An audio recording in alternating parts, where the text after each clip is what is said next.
What's good? What's popping? How y'all feeling? How y'all doing? You know we up in here Tuesday night. Oh, excuse me, Sunday night, baby. It's Sunday night, draft night. You know how we get down, man. Another marathon mock, and it's going down, man. Sunday, we told y'all we're gonna make sure you got your Sundays filled with some type of football. And we know that the Hall of Fame game probably wasn't your best flavor, but you being here on Sunday, man, we got to bring it back before they actually kick us off on Sundays and you don't care about nothing else but the real game. So we here to give you a little bit of game, man, show y'all what's going on. Of course, we got my brother Rock, as always, the lead chef, man. I'm the sous chef.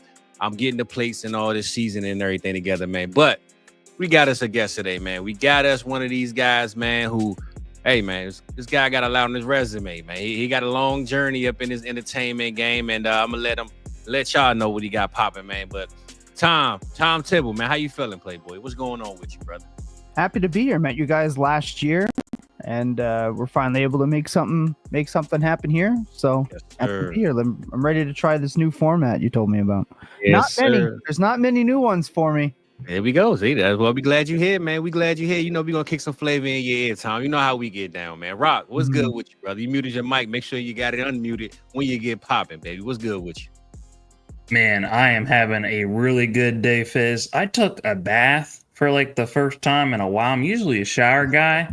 Man, I had the jazz music on, lit myself a candle. I was so freaking relaxed. So, yeah, I'm ready for this show, always man. know how to set the mood up in here, man. Yeah. I appreciate you, my brother. Unfortunately, I can't fit in the tub, but it's all good, man. You know what I'm saying? My knees is up or my back is up. It's one or the other, man. I ain't got, I got to get me a shack tub or something, man. But it's all good.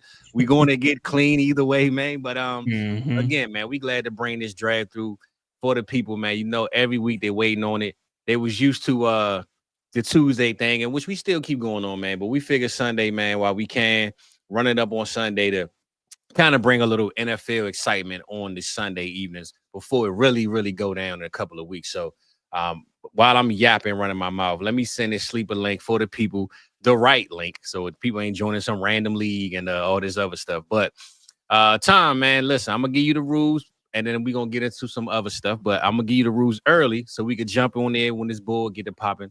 But in case you haven't heard, man, this is the Marathon Dynasty mock draft, but I think me and Rock got 3 leagues where we actually did it.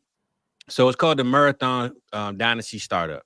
So to kind of incorporate these rookies that we always talking about and reading about and doing all this research on, we implementing them in the draft as kind of like a staple in a sense, right? So instead of like ADP now, your ADP, whatever you have at ADP, just throw it away, brother, because you gotta draft rookies rounds 1 through 3.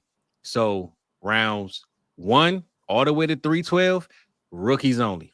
The 401 is actually where Jaden Daniels, Josh Allen, Lamar Jackson. So there's no third round reversal, but you having the 101, which you didn't know these rules beforehand, you get the first pick, which would most likely probably be Ashton Genty, but you get that key factor in the rookie drafts of, cool, I got it. The problem is if you're one of those I need the best quarterback guys, you won't be able to do that because now they're going to the other end of the board. So it's almost like picking at the 112 or something, but you picking at the 101, just rookies only.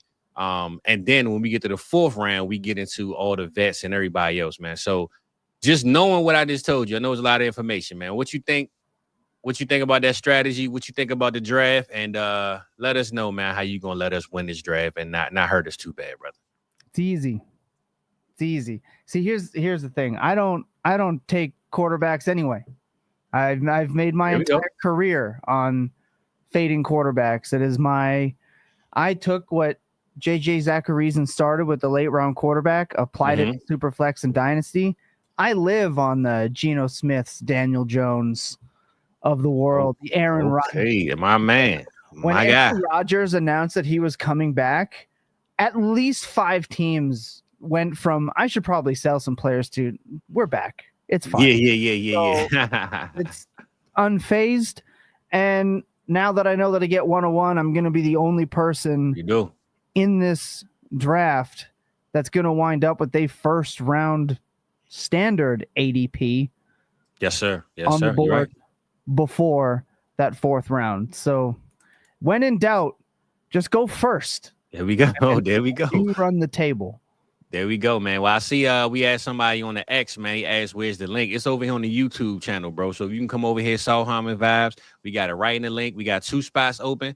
And come join us, man. Have a good time. And see title belt. See if you can, I see, right? I ain't even peep that. See if you can, crack this code, man, that we put together. But hold on, put that back up. My fault, Tom. You let me. Is that the original WWF belt, the heavyweight belt, the Eagles? Let me know. Let me know if that's the Wing Eagle belt. Let us know, brother. Let us know. Tom said he's trying to get that from you, bro. You got to send it. Y'all hand it over, man. I'm retired. Oh, okay. I was going to say, I thought you was Debo, man. He's going to snatch it over his neck, man. I'm just saying. Okay. All right. Okay. We're going to get you a bike anyway, brother. I'm going to get you a squeaky bike, and you can take some belts off of these people. Too. So that's not, I try to play smart. I got you. What time I'm going to say this, man, with this draft, though, this our first year implementing this, finding out that it's something that can work. Just looking at it and knowing what's happening. You know what? I'll wait because you kind of get a better sense when you actually get players on the board. But I will say, coming into it, I don't want to know your strategy. You don't got to give us no insight. But of course, you say you got Ashton Genty, and you aren't a quarterback friendly guy in a sense. So you think you got your strategy locked down for us, though, brother? Yep. Okay. All right, man. Look, I like when my man said he know what's going on. He ain't worried about nothing, and that's what we like to hear. That's what we like to hear, Tom. Saying like quarterbacks or wasn't quarterback friendly. He just says he appreciates the underdogs, the ones that are overlooked. Guys like Brock Purdy, Baker Mayfield, Jared Goff. That's right. But that's being quarterback friendly, brother. Right? I don't round 3 Jordan Love. I loved round 16 Jordan Love. That's where I print my paper. So Fizz, you're not drafting with us tonight? Are we sharing a team then? Oh, damn. I didn't even join the draft. Oh, no. Fizzle, you my goodness. I'm over here running my mouth. Well, look. It's cool. I can navigate. You get to just play host tonight, exactly. Then, I guess. Look, usually I don't get to do it, so it's all good.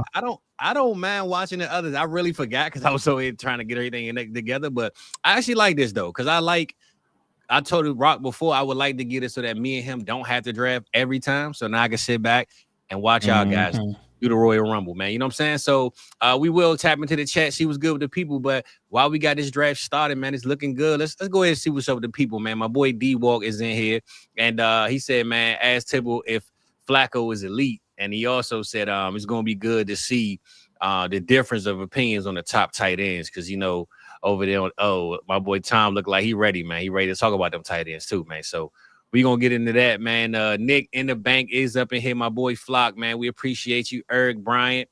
Scribbles keep joining us, but he always dogging our teams, and he's finally in the mock, Rock. He's finally got some scribbles up in here, man. Scrabbles on the board today. We appreciate you coming through. Shizzle's up in here. Salt said he mad I ain't going to the expo. Come on, bro, man. Don't do me like that, man. Don't throw salt in the wound, brother. All right. Soggy in here, of course, and all the people here, man. We appreciate y'all. We got Big Tom in the building, man. Tom, we definitely want to holler at you while we're doing this draft. But without further ado, I won't do what T-Rock does, which is ask you questions while you're picking, man. That's what this dude does all the time. So I'm going to start the draft. I like talking, Tom. So he waits till your pick comes up, and then he asks you questions. So we know you taking Genty, so you can have a conversation. But without further ado, let's get it popping, Tom. There's a reason our show goes 2.5 hours, and it is not because we're silent types. For sure. We won't make it 2.5 tonight, but Rock always seems to have a conversation when it's my pick and we in round 9 and I'm looking for the right player to pick, man. That's what he does every week. It's because I love you and the people so damn much. I don't want the show to ever end, man. I'm a big talker. Yeah. This is like, There's a couple of us that go. I'll be going. I think Theo Greminger is going. Herms will be going. I think Brian Drake is going as well. Other than that, I'm not 100% sure. All the big wigs are busy, writing up their Magnus Opus draft guides, and Scott Barrett's in the lab and Graham Barfield's in the lab. So no, getting away for those guys is tough. Well, I see my guy Snell from X said he didn't get the link. It was in the YouTube chat, bro. So you got to come over to the YouTube side. I know we streaming on both platforms, but you got to come over to this side to get it. But Tom, I asked about your belt, man. He said, was that the original WWF belt, brother? We trying to figure that out, man. The Eagle belt. That's right. Yeah. But while we in this draft, though, Tom, I do want to ask, man, for the people that might know but might not know, man, let us know a little bit about how you used to get down in these streets, man. We heard you was out here laying bodies off the top rope, man, doing these backflips and all that, man. Give us a story that you probably never told too many times. Just give us one of them stories about the background and what you had going on before you got over here and taking over this game, brother. Spent 10 years as a professional wrestler across the Indies here in Canada. Bret Hart punched me in the face once. There's one. If you want, that's a hell of a story, man. I like that. Right there. We're doing a show out of town. Well, I guess in like a small town, and they needed someone to take a punch to hype the crowd up, and I put my hand up, and I was that guy. Good, it was a good time. Yeah. Nah, that's what's up, man. So have you ever met Bret Hart again, and y'all we talking about that story, or that was just like a one-time thing? I've toured with Bret twice, and I did one convention that he was at as well. Okay. I had a ridiculously blessed career. Just the names of the people that I got to work with. I had from Kenny Omega to Colt Cabana, just a Jimmy Hart, just a truly insane amount of people. The Honky Tonk Man, and that's my boy right there, man. Honky Tonk, baby. I had a blessed career, but it was definitely time to hang it up. Oh, I feel you. So what? My fault, Tom. I always seem to forget this, and now I'm always running my mouth. Right. This is the 2-point tight end premium, y'all. I'm so sorry, man. I forgot to remind y'all of this. I'm sorry I cheated, but I'm not drafting. 2-point tight end premium, man. So I just saw the 2 tight ends go, and it made me remember. But if you draft with us every week, man, we say the same rules every week. So don't shoot the messenger, all right? And of course, this is the marathon. 401 is where we really get the draft kicking off. But in between time of all of that, though, Tom, I did want to say, after going through all that and you saying it's time to step down, was that because of your body saying it? Was it just like, the road was too rough, or what made you say it's time to hang these up and get on the mic and, switch it up a little bit? I did everything. Like there was nothing. I won my tag belts. My brother and I were separated for 13 years. We got back together here. We both trained and started wrestling. We, achieved the childhood dreams. We traveled the country. We worked at the time, one of the biggest stars in the world. We met some of our childhood heroes. We did it after 10 years. So there wasn't much else. My body was failing, and it was tough to wrestle and hold a job at an auto shop. And it was just, like I said, it was just, when it's time to go. That time. Yeah. And it was my time to go. And my body finally feels great.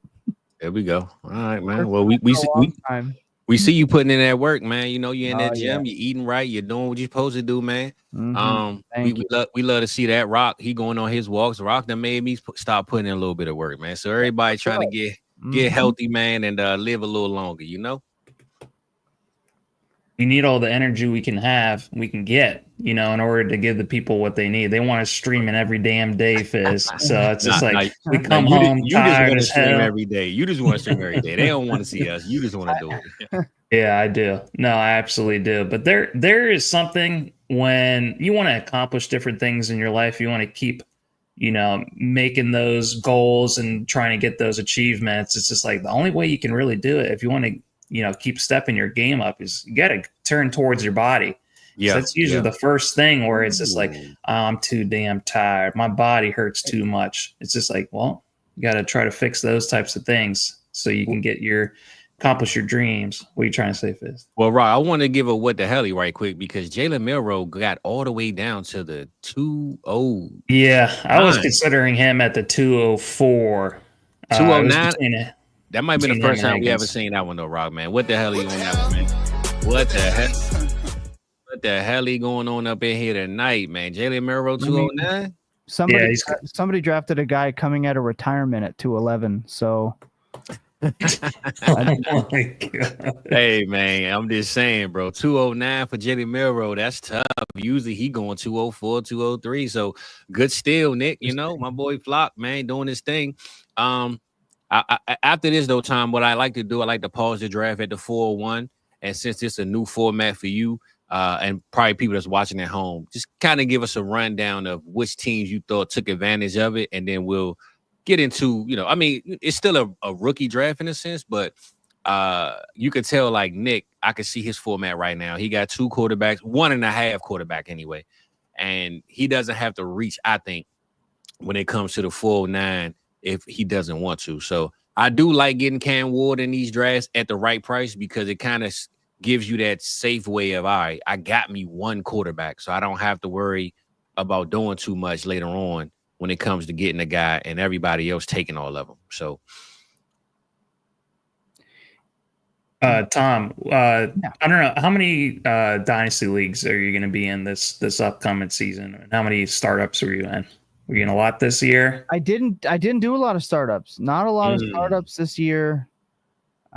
Just, your head and your heart have to be in it. Drafting just to draft nukes you overall, and that wasn't for me.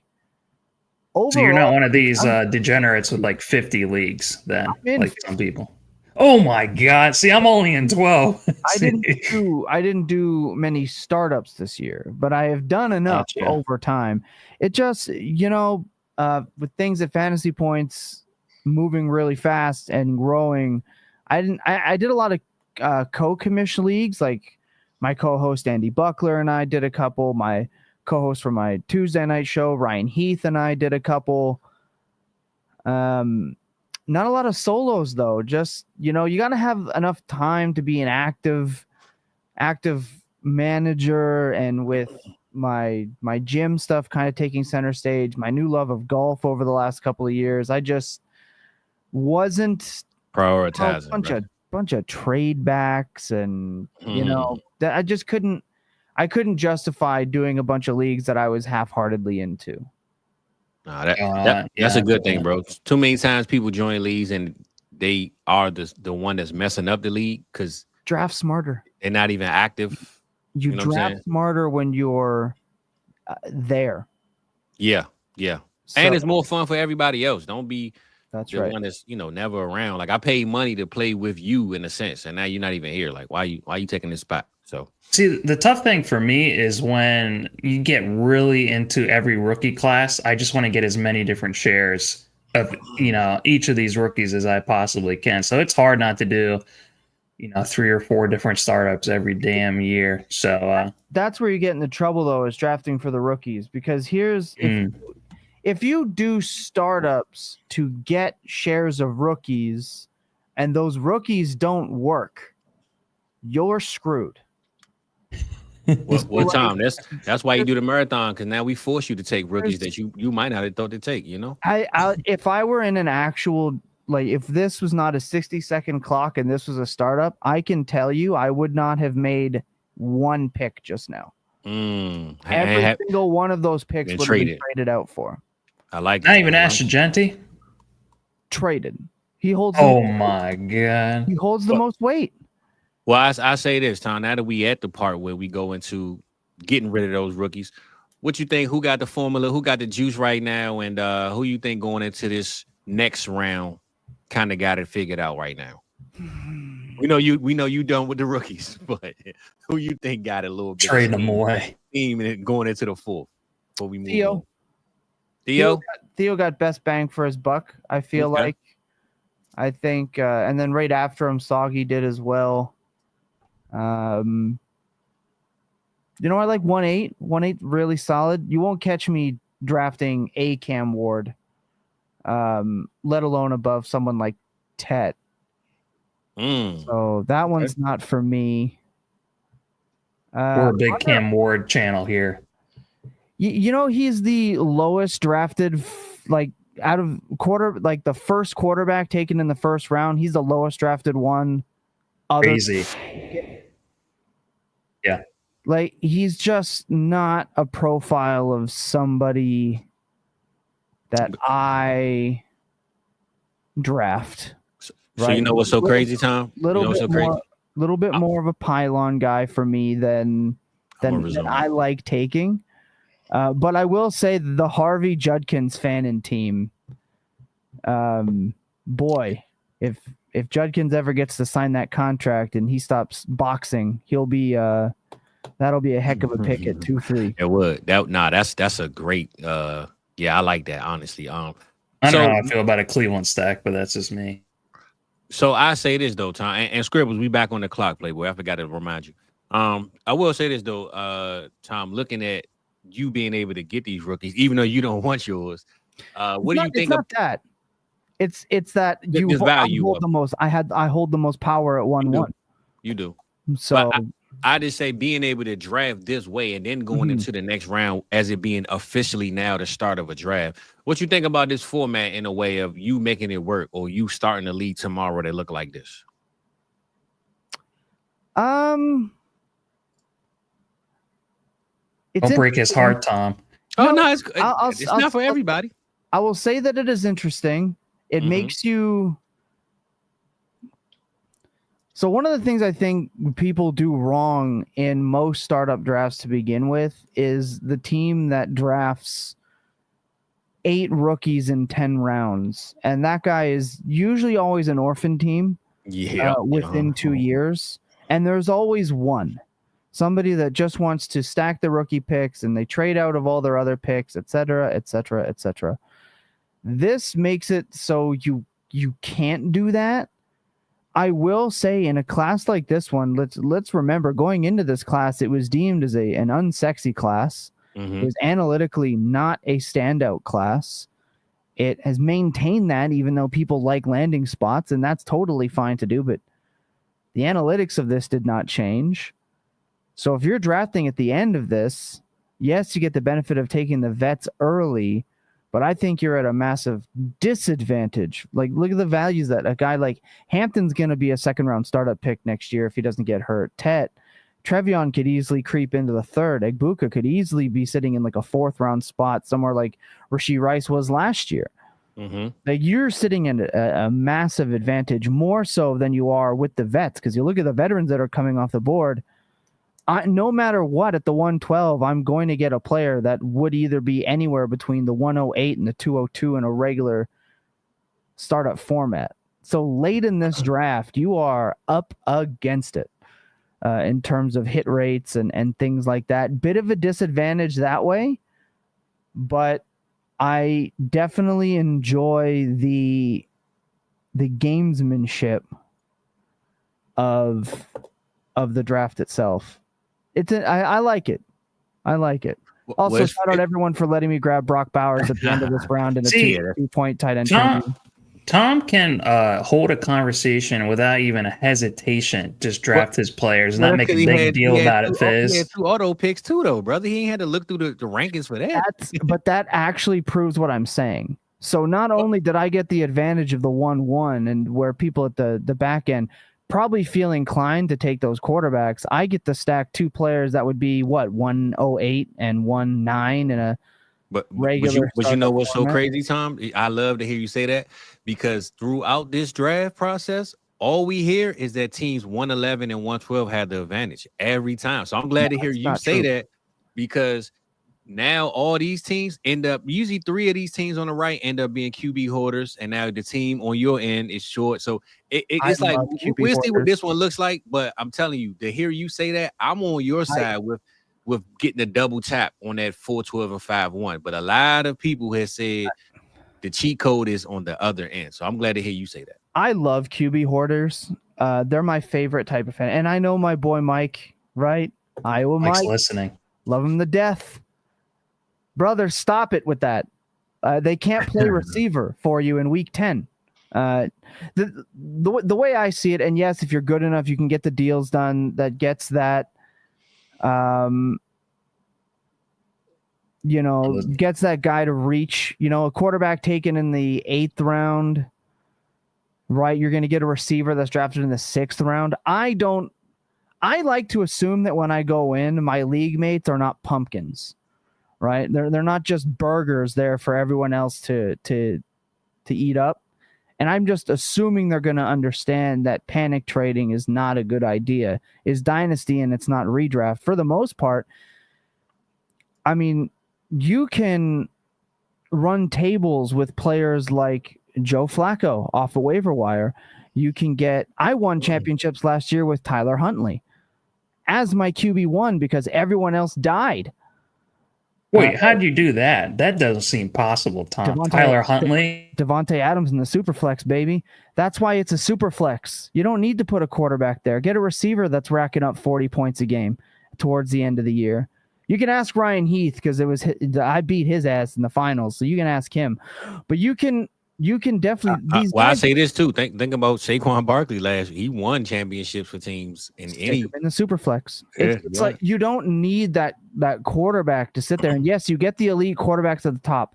I totally agree, 100%. There's just other options that you can often navigate with if your roster is constructed correctly. Not to mention, if you are holding on to your future draft picks, that is your golden gun. That is your ammo. Because much as people like quarterbacks, a lot of people love to think that they are rookie connoisseurs. They already know who's coming out in 2026. That's me. That's what I like to think about. I've scouted the Twitter threaders. I've done all the work. I've scouted all the footage. Here's 100 things that you need to know about the 2026 draft class so you can be prepared early. And about 3 of them are right. So you have your golden gun. That is the highest leverage piece that you can have and you can use. But so long as you don't fall folly to, quarterback reaching out of panic, and you read that room, you'll understand who's trying to win, who's trying to hoard, and who's trying to look where, because man, there are options, and you don't even necessarily need an elite quarterback to win fantasy championships. Yes, they can definitely help you get there. They can help you get bye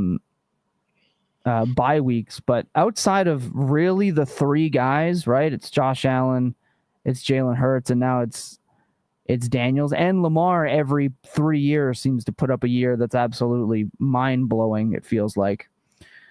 Mm-hmm. Outside of that, look at round 1 in drafts. There's always one pylon that creeps in, right? There's always one new guy. It was Jalen Hurts for a little while, right? Burrow's been there, done that, but he was out of that realm of quarterbacks for a little. There's always a guy. Trevor Lawrence was in the first round for a while. There's always new blood that creeps into that first round, and they never stick unless they are a runner, which means you're looking at point per game percentages or WARP, right? Within what, 1.5 per game to the average between quarterbacks, 8 and 14 at times. I don't know. It's just, God damn it, motherfucker! I wanted Stroud. It's just you're not really at a disadvantage with QB 14 on a week-to-week basis as much as people think you are. Go ahead, Fitz. Hey, Tom, you know what's so crazy, bro? You are preaching my preach. And the reason why I say that is because I say this all the time, right? Every week when we do these drafts, when you picking on that side, especially where you are, people forget that it's a dynasty, bro. It's not a 1-year thing. So if I don't have the quarterback that all you teams on the right took from me, I have CeeDee Lamb, Bowers, all these other assets that you need from me because I can maybe find a quarterback off someone's bench, right? Injuries happen. I'm not going to continue to just say, oh, I need a quarterback so bad. Let me take this guy in the 3rd or 4th or 5th round when the value isn't there and it's a dynasty. It's a dynasty. I don't have to go in 1 year just making my team look like I fell short at one position and my team is a panic now. Like, it's a dynasty, bro. I think that's the biggest disconnect in startups is people forget that this is a dynasty. It's not a 1-year thing.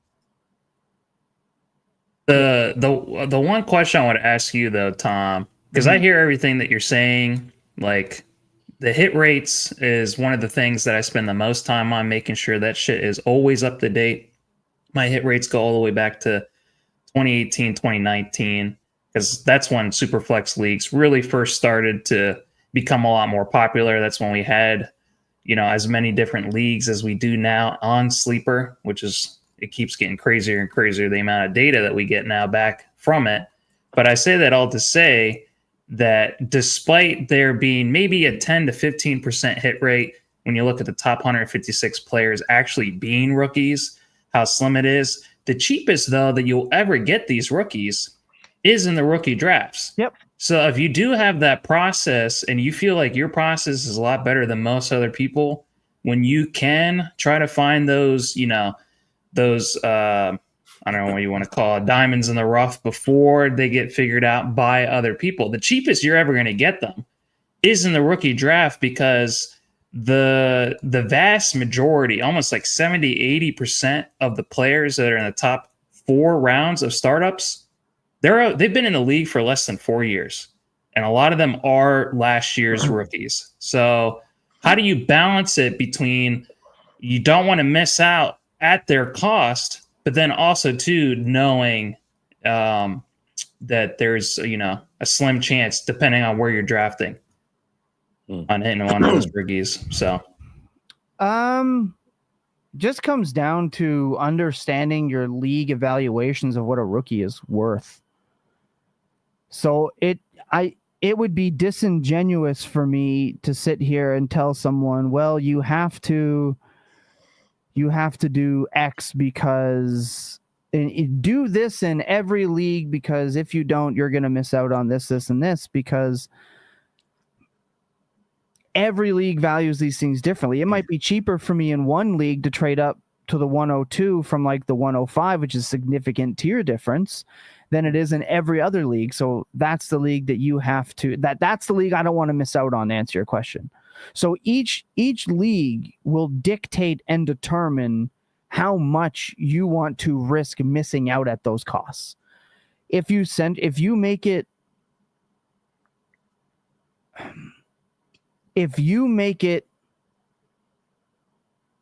a blanket statement, right? And you're telling somebody that plays in a bunch of leagues to do this one thing, and they do it across all leagues, and they realize, oh, this isn't going to work in 50% of them, 60% of them. Now you've just become a detriment. It is a league by league situation. Also, Salt here with the cock turdy. I understand that the Iowa Mike crowd dislikes Brock Purdy, but I'm the biggest Brock Purdy fan, Tom. More points per game than Patrick Mahomes, Kyler Murray, Tua, Justin Herbert, Geno Smith, Russell Wilson, Jordan Love, of course, Anthony Richardson, Caleb Williams, Trevor Lawrence, Drake May, who was taken at the start of the round prior, just signed a minty new contract and is in Kyle Shanahan's offense. This is somebody who routinely puts up 17 to 19 points per game with week winning upside, while also remembering I got to stack Brock Bowers and CeeDee Lamb with, dropping from that tier to a 19 point per game quarterback with a minty new contract. So speaking of Purdy though, Tom, where you at with him? If you had your options between Drake, CJ, JJ, Baker, where you at with Purdy over those guys? Well, I'm not taking Baker Mayfield because his touchdown rate percentage, right, is too damn good, astronomical. Can he lose multiple coordinators and maintain? I don't know. But he's also one of the most turnover heavy quarterbacks in the league, which. Whatever. I don't really care about. I don't care about real football. I care about fantasy football more than anything. And he does put that up. The offense has changed. His number one slot receiver is one leg, and the other one's on the last year of his deal. And Tristan Wirfs he's missing time again. I'm gonna suggest when a player outperforms their average to that rate, regression to the mean is likely. So not Mayfield. And obviously you want guys like Drake May because the rushing, he has a chance to be like that top 5 guy. Stroud, he did it as a rookie. I wasn't the biggest fan. He regressed to the mean. He got away with way too many turnovers as a rookie. Didn't as much as a sophomore, but now he's got a ton of receivers and no running backs. So I would probably lean more Stroud, but you're talking about Chubb, Tom. He's got Chubb and Woody Marks. Yeah, I could probably outpace Nick Chubb at this point. No about that. Oh, at his age, he's really been through a lot. That means he's done. He's seen some things. He's hooked. Made it sound like he was a grizzled war veteran with that statement. I like taking the shots on the guys like McCarthy, but like Dak Prescott, we're talking about a guy who played at a 15.6, 15.7 point per game. They're all the same guys. Like I use the nesting doll theory. All right. If you guys know what a Russian nesting doll is, it is the doll that has multiple. For anyone that doesn't know, it's the doll. You pop it in half and you take out a smaller version of the same thing and you keep popping it open and there's just another one that gets smaller and smaller and smaller. They're the same player, right? The odds that someone like Trevor Lawrence, Jordan Love, Baker Mayfield, Dak Prescott, Jared Goff, CJ Stroud, JJ McCarthy all score within a point to 1.5 points per game on a weekly basis is so similar, I don't lose sleep over it. Who's attached to the best coordinator in football? It's Matt Stafford. Stafford. Brock Purdy. I don't count Stafford because Stafford hasn't even been good as a fantasy viable brother. 9 to 11 points per game. I ain't arguing it. And now he doesn't have a back. I'm just saying, like, to me, the best offensive quarterback, his name is Kyle Shanahan, right? And now you got the guy who's minted. So I'm going to be okay taking that if I have to, right? If I have to take that in that scenario, I'm just going to do so. And he's not old at all. KOC is another really good one. I obviously would have taken JJ McCarthy. Look, I work for Fantasy Points. We're all JJ McCarthy piled. Brett Whitefield, our head charter and basically creator of the Fantasy Points data suite, said he liked McCarthy over Caleb Williams last year and got flamed for it. And now Caleb Williams looks like probably one of the worst quarterbacks in the class at this point. Well, it's only been 1 year. Let's give him another year. I'm saying what he looks like to now with the information that I have. Not saying that we've even seen JJ McCarthy, but we're all JJ McCarthy piled. So I would have absolutely taken him because KOC's system is phenomenal. But guess what? It's a McShanahan system, right? And he operates it perfectly too. I mean, we did a whole segment. I did a segment and Fizz is listening because I don't think he loves Brock Purdy as much as I do. But shout out to the data suite. These are all stats that I pulled from it. I think it may be outside of maybe 1 or 2. Points per game, Purdy 13th. QBR, he was 7th. Rush touchdowns, he was tied for 4th. Neutral pass rate, he was tied for 5th. ADOT, he was tied for 6th. Adjusted yards per attempt, he was 8th. Passer rating, 13th. Rushing yards per game, 12th. But then also, just on top of those analytics, just from a historical perspective, I do like when quarterbacks do break records. He set the franchise's single season passing yards record and the record for the high single game completion rate of 95.2%. He is 23-13, 4-2 in the playoffs, and he led the league in passer rating in 2023 and yards per attempt. He gets way too much hate, but I do want to shout out GT O'Sullivan. He loves Brock Purdy because he operates his system perfectly. You can't always just go by the stats. So whether you look at the analytics or you look at the film. And I don't care. I don't care, right, about real football. I don't care if he has a weak arm. I don't care about the type of things that a lot of people. Look, I've said this so many times.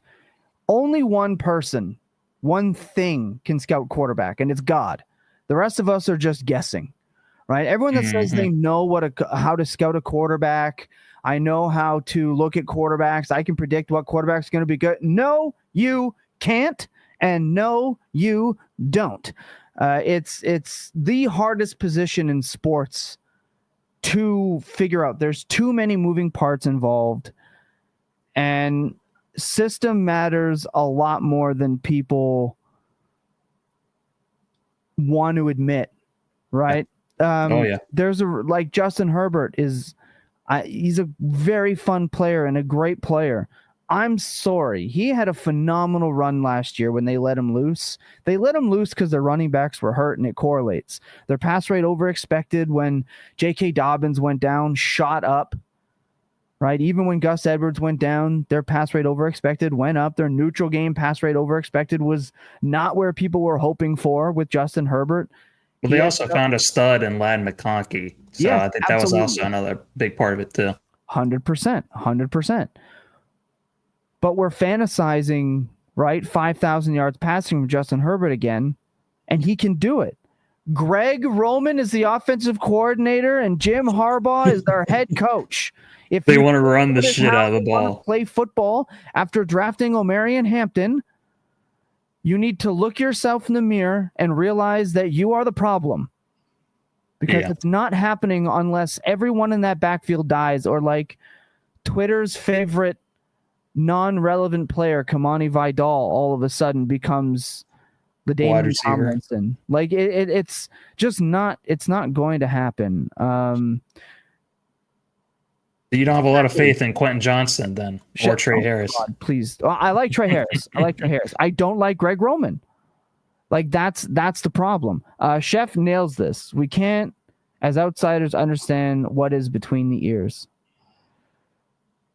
Also, Purdy has lost weapons. He lost weapons all of last year and had a career high in points per game. If anything, you should say he's getting weapons back. So 19 points per game. I can tell you what his ceiling is. Brock Purdy's ceiling in points per game last year was QB 10. And seeing as how that was his best year, it was 18.8 points per game. Sue me. That's what we can confirm is his ceiling. We know what his ceiling is. We also know that he can put up 25 plus points. And this is a 6-point passing touchdown league. It narrows the gap between, more pylon-esque type quarterbacks as it is.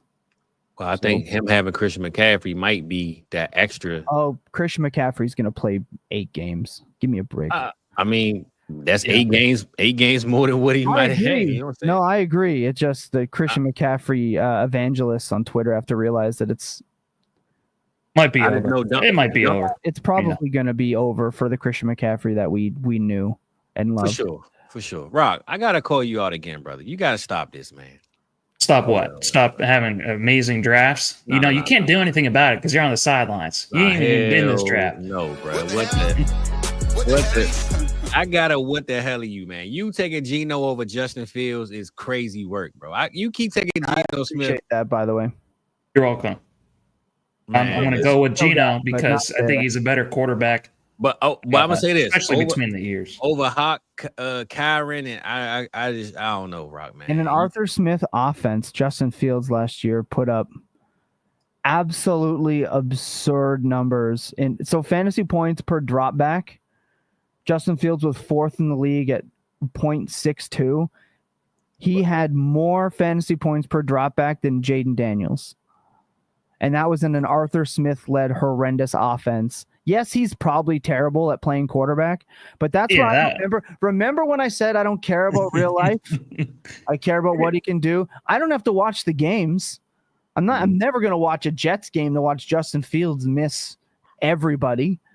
But let me ask you this though, then, Tom, because when people don't care about real life football, that shit can bite them in the ass when they maybe throw out stats like what Justin Fields having that crazy ass efficiency in points per, but he's always back. Like, he's always if he plays terribly and he gets benched because of it, he ain't gonna score you any points. So I feel like you kind of have to be into both, or else it bites you in the ass. I mean, you're very anti Anthony Richardson. Yeah. I'm gonna say this, Rock, and you're my dog, man. But you already got Hurts, you got Penix, You don't need to take Geno over Kyron Williams, Derrick Henry, Addison, Fields. I don't think you need to do it, brother. That's all I'm saying. I'll say this. This is Dynasty, Fizz. I'm playing for next year too. All right, bro. All right. I'm just saying, man. You got Hurts and you got Penix. You could have passed on them quarterbacks. This is best ball too. Am I right? Yeah, best ball. Yes, sir. Yeah. Yes, So sir. that's Justin Fields in a nutshell. Right. If you remember when I said earlier about draft structure, if you draft a team well enough, your super flex doesn't always have to be and shouldn't always be a quarterback. Well, I do want to point you towards Coop, because he actually did a whole episode on, and he analyzed like 5 years worth of data for every Superflex league. And he will tell you with the data that you do want to have a quarterback in that Superflex spot. That doesn't mean that you have to get an elite quarterback, but ideally the best teams that win the most championships and have the most points scored is when they typically have 2 top 15 to 12 QBs. Doesn't have to be the elite guys, which is why if you go with like a Purdy and a Goff, who also have that top 5 upside, I mean, that's the absolute best, is when you get the guys that can have those high ceilings, those high floors, and are in good offenses and have amazing OCs. But most of the time, those teams, you don't want to necessarily be relying on a Devontae Adams 40-point burger to be getting you into a championship. So So that's where it comes down to roster construction compared to cost, right? I don't want to need. God, wait, was that by mistake? You didn't want Anthony Richardson, right? That's round 14. Hey, listen, that boy Tibble is cooking, man. Hold up, man. This is my type of team right here, Tibble, man. Keep cooking, man. That's end of round 13. Keep cooking, Playboy. That's end of round 13 to round 14. Anthony Richardson in a best ball dynasty potential super flex. Tell him again, Tibble. He can go out there and put up, NBA box scores, right? 5 for 21. I don't care. If he scores 21 points, I don't have to watch, right? But that's where it comes down to cost. I'm looking at players here for quarterback that I can take at a cost that doesn't hurt me if I miss, and still have a roster constructed well enough to survive a swing and miss, which is something that is completely underlooked, especially in any sort of best ball format or just super flex formats in general. Yes, you want 2 quarterbacks. If you look up the likelihood of more than one team having, no, that's not end of round 7 if you include where the rookies also would have been as well. Salt. If you look at, shout out Scribbles, man. You know what's up, right? I lost my train of thought now because I answered that, and I know better than to do that. Hey man, putting salt in your eyes, man. You can't let them throw you off. One thing that you're one of the guys that you work with, it was probably one of the best articles I've ever read. Jacob Sanderson's Thinking About Thinking years ago. He talked about how to construct a draft, especially when it comes to, and I've really used this in my underdog drafts, is that the second half of your drafts should be swinging for the fences. Oh yeah. It's the players that have the largest, widest series of outcomes. Those are the ones that are going to be separating you and trying to win your league. So like Anthony Richardson at this price, for all the things that I do not like about him, where I do not think that he's necessarily going to be what we want him to be in fantasy football, he's still at his price right now, especially if you can get him for like a third or even a second. He's so damn young. He's going to get an opportunity. And you just hope that he goes not to an Arthur Smith offense next year, but he goes to an actually really good team where they can get the best out of him and they don't have all that pressure on him. Because we have to remember too, these guys are human beings. They get hurt, especially with Anthony Richardson. That's been one of the toughest things with him. It's just his injuries, and they're using him like a fucking battering ram at the goal line and getting his ass hurt. So, but yeah, go ahead. I was just gonna say, right? We're talking about. I'm never afraid of a 0. I don't play fantasy football. Somebody took Hunter at the 1-2. Hunter, although we know he's great, still one of the riskier players that you can take. Obviously, that fantasy manager not afraid of less than favorable outcomes. 10th round, 12th, 13th. I mean, Anthony Richardson got taken after a running back who's gonna miss most of the year, whose leg has been in a boot, who is already super inefficient, past the age curve. But, I won off on the guy who drafted Joe Mixon last week, man. But what are we? So that's my thing, right? We're looking at different methodologies in risk aversion, right? And I don't fear risk when I'm making up. Now, if you're going to ask me on a regular draft and a regular format, if I'm ever going to get to draft Anthony Richardson, the answer is going to be no, because somebody will always like him more than I will. Always. But the Tua would have been the only other quarterback that I would have considered instead. And Tua's one hit away from eating dinner at the Lindros house, right? We don't know if pre-onset rigor mortis is going to show up on primetime football the next time we see him in a Monday night football game and his career is over. He's got just as much risk, not to mention this is the type of quarterback who led the league in passing and saw his dynasty value decline because he was almost unplayable. So what's Tua's upside? It's just how you look at these players and how they score their points that at the end of the day is going to matter. And for me, I don't cast judgment unless there's like 3 players that I usually cast the most judgment upon. And one of them is Anthony Richardson, because again, he's out there shooting backup point guard numbers in NFL games. And that's not what we're looking for. But the points that he scores is what we're looking for. So I'm not afraid of a 7, a 5, an 8. And if I have to replace him on my dynasty roster, I trust myself being a good enough manager to be able to make that work. It's crazy when we have talents like him. And that's also similar too with Justin Fields. I think Justin Fields has been a lot more successful though. Yes. But guys who in a game can have like 4 carries for like 80 yards. Mm-hmm. But then at the same time too, just throw away the game, you know, with a terrible interception and then get benched the very next week. It's such a fine line, but it seems like to me, just listening to you just enjoy the ride while you're on it, while it lasts. And then, you know, if he does get benched or he goes to a tough situation and he plays the backup, you just pivot to the next guy, man.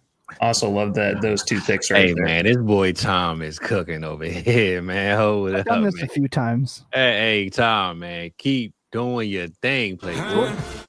Jordan Mason is a Dynasty Points market report favorite. Myself and look, I'm trying to watch. I mean, we and Rock love Jordan Mason, so that's our guy. You know what I'm saying? So we thought we were the only ones, but I'm glad to hear that you're preaching him too.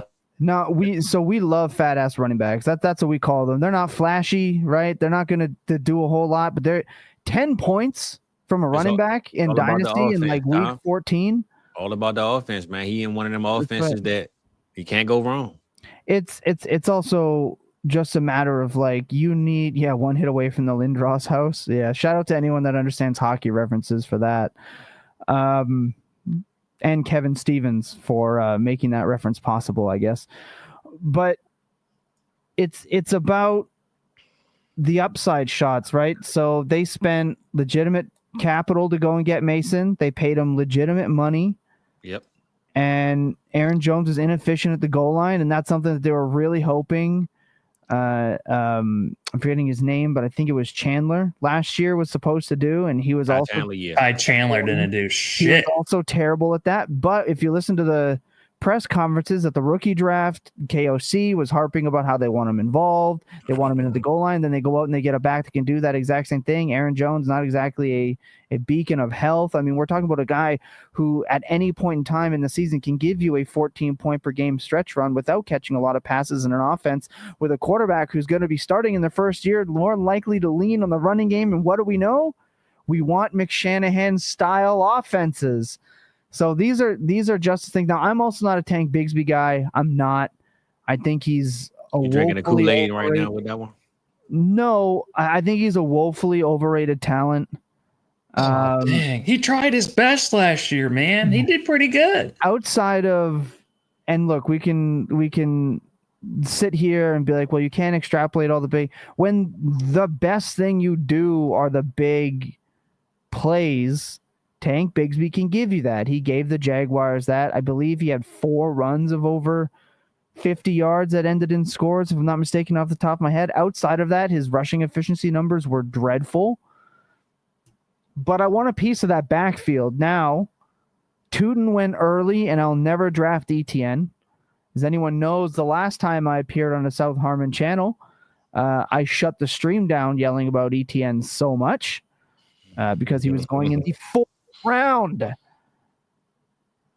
I'll never draft him again, but I want a piece of this backfield. We're looking at the 13th round in this format.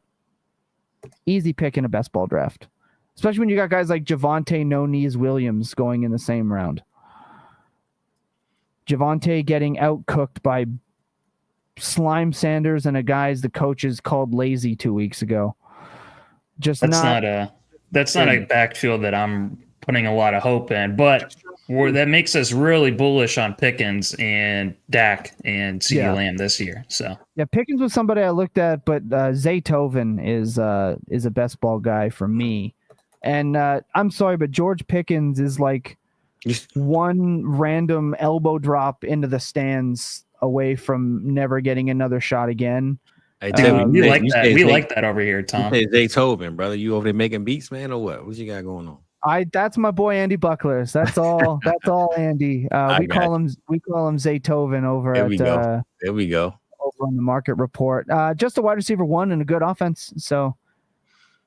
All right. Well, we reached the end, man, and I will say, man, I sat back. I'm kind of glad I did because I got to see what's going on up in here. And Tom, I'm not gonna lie, man. We usually go team for team. Lately, we've been doing constructing the teams by position. But since you the guest, man, I'll let you just kind of break down your process of your team and what you thought about your rookies to the bottom of the roster, and then give us a little bit of what you like the best or the worst of a couple of teams. Like best, not every team, but just kind of break it down a little bit of what you think so far after going through 13 rounds. But your team first. We'd like to hear your process first, though. I'll admit, I already don't like the Kyle Williams pick. The name is kind of just pissing me off. He doesn't even have a profile picture. He's just annoying me looking at him. That's probably a pick I would go Samson or Blue, perhaps, instead if I got a redo. Samson. I like Samson. Yeah, but outside of that, I mean, we're talking about 2 tight end premium. So Brock Bowers, same thing with Terrence Ferguson. There's one thing Matthew Stafford loves targeting. It's Caucasian tight ends that are not exactly supreme Brock Bowers type athletes. Hopefully we're done with hate crime Higbee in LA forever. Whoa, hate crime Higbee. What the fuck is that? Did you not know? You know about that, about Tyler Higbee? Oh my God, no. While we're live right now, Google Tyler Higbee hate crime. We've been calling him Hate Crime Higbee on the Dynasty Points podcast, formerly Full Tilt, since we got started. Look that one up. So we've got Brock Bowers. We got, CeeDee Lamb. Like we're talking about, I have 3 first-round regular draft ADP. That's really what I was going for. Brock Purdy is just going to be my rock that I don't have to worry about. I mean, the rest of these guys, these are all just Dynasty Points guys. T. Higgins, Fields, Flowers. A-Rich, we went over a bunch. I don't even really like Downs, but a best ball stack is nice. So that was how I was looking at it, just judging off this board a little bit different. So I say this about your team, Tom. This is how I draft. This literally like the format of how I would do it. I will just say when you took Bigsby, would it have been a problem for you, not just the regular fantasy dynasty drafter, but for you to take Matt Stafford over Bigsby because of the value of just having that quarterback going so late that I think maybe Stafford probably could have went higher? Matthew Stafford has been woefully terrible. That's why I said for you, because I believe I'm still going to take him over Bigsby, though, to be honest, me personally. But okay, so at that point, you get what, 1 year, let's be honest, of Matthew Stafford. Matthew Stafford cracking 10 points per game on a game-to-game basis has been kind of a nightmare. He's either going to be really good for you or, again, woefully awful. He's great for the fantasy assets around him, right? He's a wide receiver maker. He's a fantasy maker. But if you were to tell me that Tank Bigsby had more blowout games than Matthew Stafford over the next 2 years, I would be not surprised. But Tom, we're super high on Puka Nacua and Devontae Adams this year. That's what I'm saying. Yeah, and then Tick Bigsby is in a 3-headed horse, and you have Richardson, who we just said could be a 0 or a hero. So I think just the safety of Stafford, to me, even if he gives me one blowout week, he going on the market in league news. Stafford on the block. Who need a quarterback? You know what I'm saying? I just think, and no one's going to block this because he's old and it's his last year. Yeah. I know, but if you put him and Bigsby on the block, I don't know. You know, that's just what I would do. Is just looking at the value of Bigsby and Stafford. Last year, Matthew Stafford had he was terrible, bro. games at 20 points or more. A game at 18, 5.6, 4.8, 4.9, 8.7. Rams were terrible the first 8 games. 9.1. But Puka was dope. That's what matters. You can be a kingmaker and not be an elite fantasy quarterback at the same time. Now, it's also, again, right, I don't draft with the thought of trading to somebody else later. Yeah. Now, I briefly touched on that. I can expand on that. If you're drafting with the impression that you are absolutely going to believe that I'm going to get what I want for this player, I look at it this way, especially the first year after a startup. For the most part, you want to sell up. You want to sell for more what you paid. Except that 11 other managers said, I don't want that player at all, to a point that you drafted him because he, quote, fell too far. Mm-hmm. So the chances of you getting what you actually feel like you should for someone of his, quote, value, a 1-year rental-esque quarterback, when you can just pay a little bit more and get someone a little bit more stable and more productive, it's not for me. Not to mention thinking that I can draft someone because I know I can trade him for what I want. Oftentimes when you think and assume that you are the smartest person in the room, more often than not, the room has passed you by already. So I never want to get too far ahead into my own strategy, because where I'm thinking I'm going to be able to do X, X, and X by week 6, the NFL landscape has already changed so much. You're at the risk of Jimmy Garoppolo as a starting quarterback by week 6 because his back is too fried. Yeah.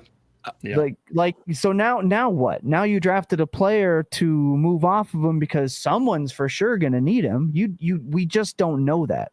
So I like to draft for my team, and what happens after that is kind of a bonus, which is where someone like Bigsby, who we all know that running backs return the best investment when they're drafted late, because the thing that drives me nuts about Dynasty fantasy football, this is just a small aside, because now, small aside. Oh, yeah. The Dynasty content machine, everyone that does it, you're all liars. Every single one of you are full of shit because it's sell your running backs. Don't draft running backs. You don't want running backs on your roster. There are always the same people telling you, buy these running backs while you can. Brother, you just told me to sell them 3 months ago at bottom barrel prices, and now you want me to buy them back at a higher cost, right? The Dynasty community will tell you they hate running backs. You really shouldn't. You should want them. So if Tank Bigsby even has a chance in the Cohen offense to take 60% of the snaps, you say it's a 3-player race, ETN is dead to me. And it sounds like ETN is dead to the team. I'll take my shot at one of Tootin or Bigsby to be maybe the Rachaad White in that offense. If you want to comparison, Rachaad White was like a 10 to 12 point per game player. Boom. That's in my starting RB2 slot most weeks. So I'm just more willing to take something that's harder to get. A running back that's playable is harder to get than a quarterback that's old, injured, and on his way out, old Yeller style. It sucks to say about Stafford. Third round picks and RBs, for as much as people hate on them, they're the most traded assets in football. Not everyone hates them, I guess. If they're the most, yeah. So I'm right there with you. This guy is so full of himself. Not full of myself. It's just shout out Kyle Pitts, my brother. We didn't know you watched the show. We glad you're here, my boy. Me and Penix locked in. I'm hoping for you. Here we go. Otherwise, the UFL's calling. Hold up, Tom, man. In. No, it's not about being. It's not about being full of myself. It's about having an look. I'm part of the content chain. I'm part of I edit it. I watch it. I listen to it 16 hours a day, and I know that it's sell running back. But then like, you need running backs to win leagues, so buy these running backs. It's a content cycle. Once you're able to take that away, once you're able to remove that, you'll understand like the value is in late round running backs that could potentially hit. It's not about being full of myself. I've been ass. I've drafted awful teams. I've gone years without having the ultra successful runs in Dynasty. It's just the way it works. Any content creator that tells you I win 97% of my also ass more than likely, right? Or they're free playing against themselves. It's just the nature of the game, man. No doubt. One of the things that I absolutely love about you, and also the people that you surround yourself with, the people that you get to stream with every week, is that you guys stand on your process. You're not afraid of being wrong. You admit when you're wrong, and you actually use that to help yourself get better at learning. Like I've learned so much from auditing myself, looking at all the different ways that I've been wrong, Tom. And that's actually what I'm doing right now with my underdog. Is I'm going through the top 250 players and every single one that I got wrong and what I got wrong, just so if I can get just one step closer to that $2 million. And that's the thing that I really appreciate about you, about Ryan Heath, about Jacob. It's you guys know the data to back it up. But the crazy thing is that sometimes it takes years for people to realize the crazy ass shit that we're talking about with this data, like what you just broke down with how can we be into Puka and Devontae Adams if Matt Stafford is a bad quarterback. That's one of my favorite things about analytics is that most of the time we're not only wrong, but the truth is crazier, than fiction. It's wild. It's one of my favorite things about analytics and diving into the numbers is that it tells its story. And the story itself is it's sometimes just too hard for people to believe. Absolutely, and I'll be the first one to admit. All right, obviously, we encourage our chat to be absolutely diabolical to us in comments, and I get things like I have a 4th grade reading level, or I argue like I have CTE. The comments are ruthless, but I love them, and they're not totally off and not totally wrong. There's a reason I surround myself with a data nerd like Ryan Heath, a damn near legitimate rocket scientist in Lucas Gilbert, and a lawyer in Jacob. Right? I have surrounded myself with very smart people. Dynasty Points is unique in the fact that all 4 of us have a different way of playing the game. Jacob is headstrong on his take biases and his process. Ryan Heath is a data nerd, hard honest for it. And Lucas Gilbert, we call him the Devy boy. That man is so locked into college football. He's myself. I play the market. I understand what Dynasty does, what triggers it.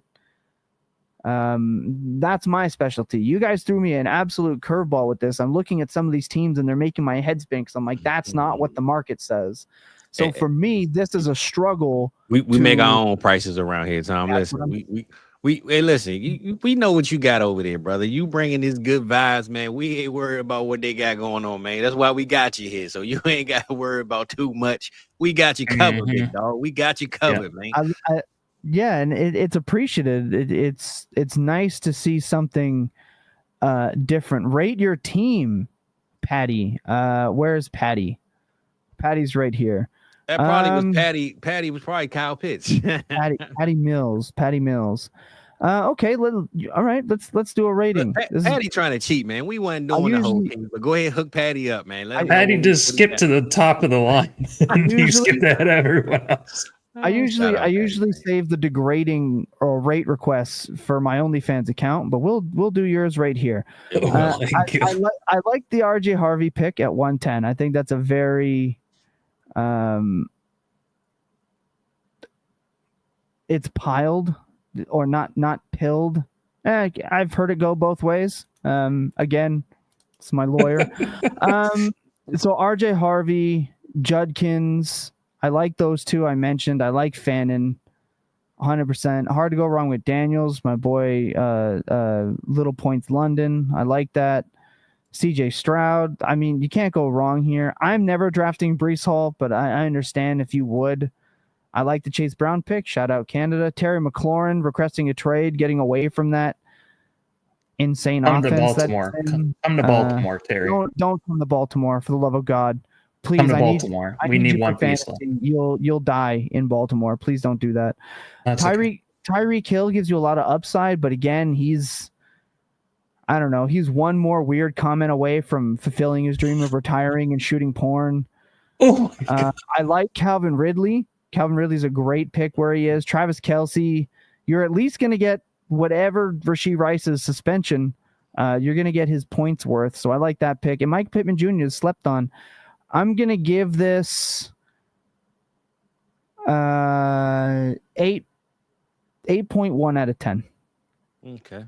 There we go. All right, Patty. Look, you got your rating, my brother. You stole one, but you got one.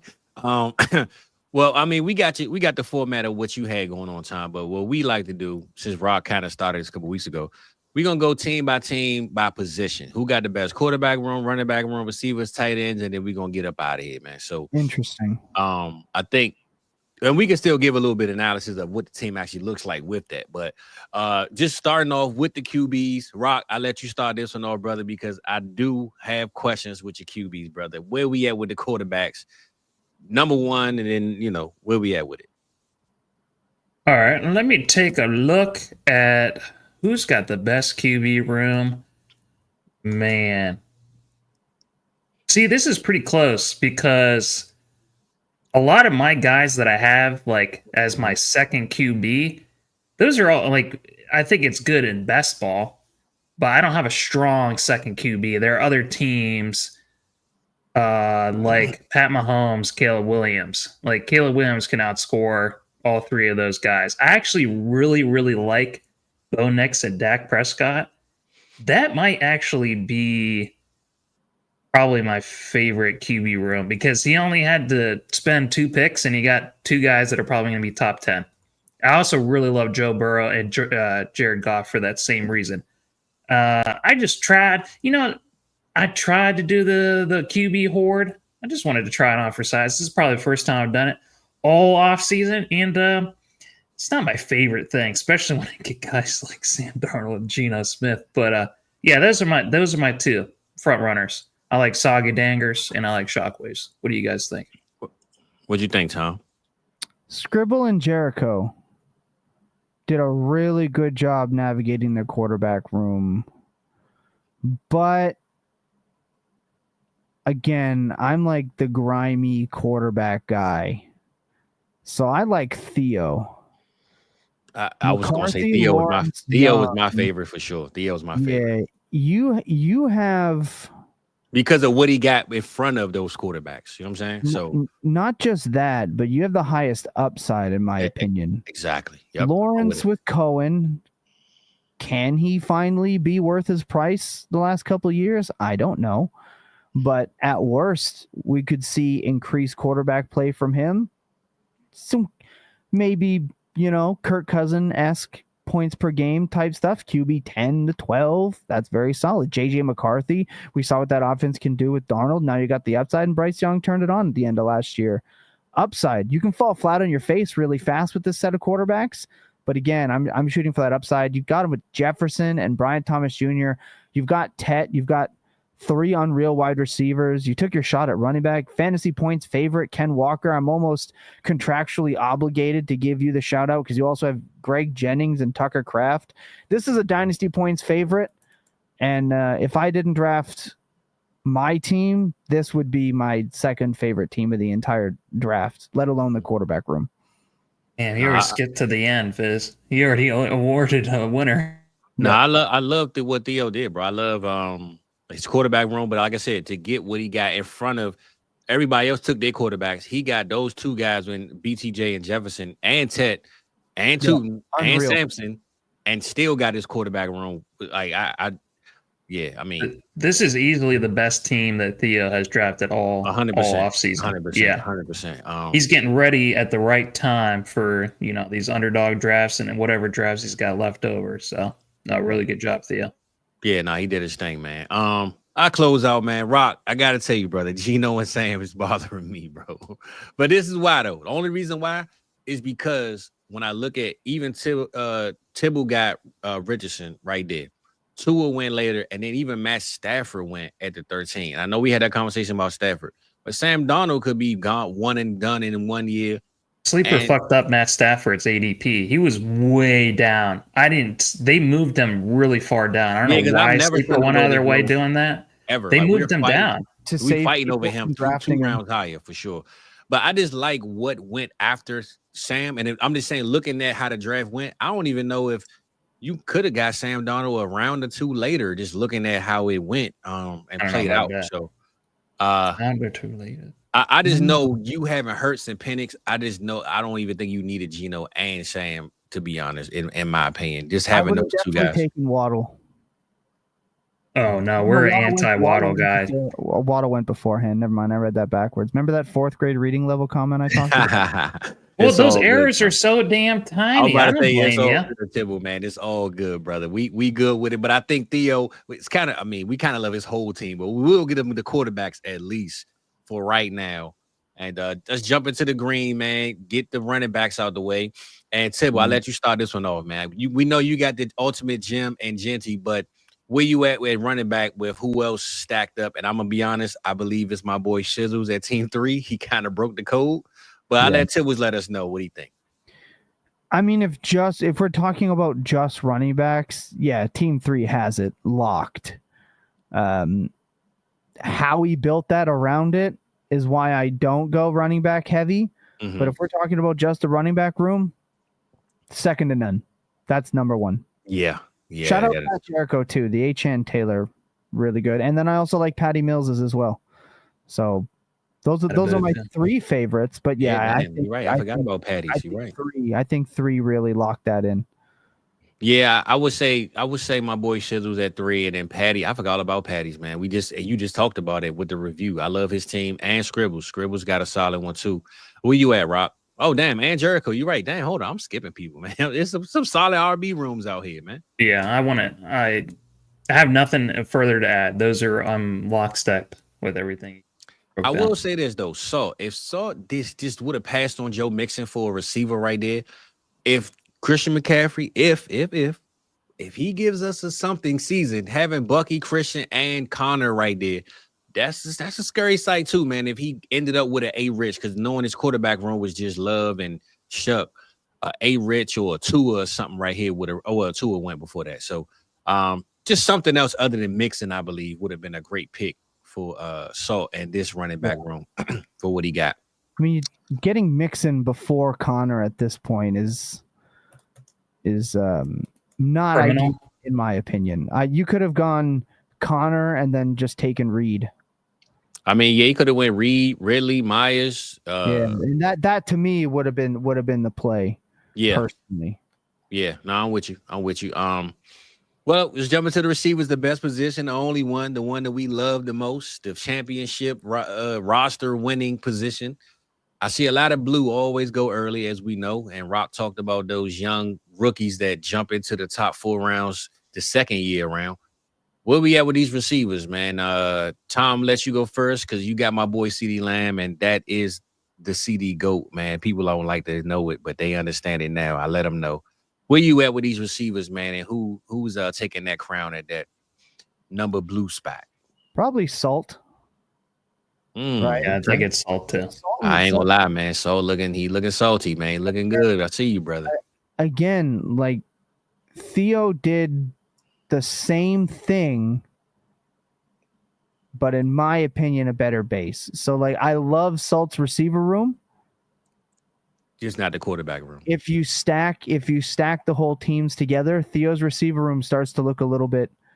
It's like beer goggles, right? One looks really, really good at one point, and you wake up and kind of look at the whole package, and you're like, not as much. That's kind of Salt's wide receiver room to Theo's. So it's like, I love Travis Hunter, I love Neighbors, and I love Puka. It's really hard to bet against that. I don't even dislike DK too. I don't even dislike DK's price, even though I'm not the DK guy. Our guy Theo Grevinger really believes in DK with this. With this move to this Arthur Smith offense, which I just can't wrap my head around. Well, I'm trust Aaron Rodgers on that one. I think Aaron Rodgers is going to say, I don't trust nobody else around here but you. So I'm going to throw you the ball all game. Yeah, he's definitely going to have to break Arthur Smith's target record for receivers, because I think, if I'm not mistaken, is like 121 by AJ Brown. I can't remember that off the top of my head. I think the cheat code to do that, though, Tom, not to cut you off, I think it's having the Aaron Rodgers, because could be the problem with Arthur Smith, if he has these young quarterbacks that can't really tell him no, right? Justin Fields couldn't tell him no. He just got to run an offense. He had Justin Fields running the ball half the game. I think having a Russell Wilson who came in there and looked like it was his offense. Russ is a vet. Forget what he talking about. This is what we doing. And we know how Aaron Rodgers roll. Arthur Smith can call up them crazy plays all he wants. Aaron Rodgers going to call whatever he wants. So I think if we was to ever bet on somebody to break that record that you just brought up, I believe it's going to be this year with Aaron Rodgers playing quarterback. Does Salt not know that Mixon is hurt? He says he's going to smash in the new run scheme. Second half Mixon, but I don't.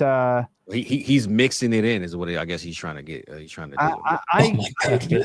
When he comes back, there's not really going to be much standing in his way, but again.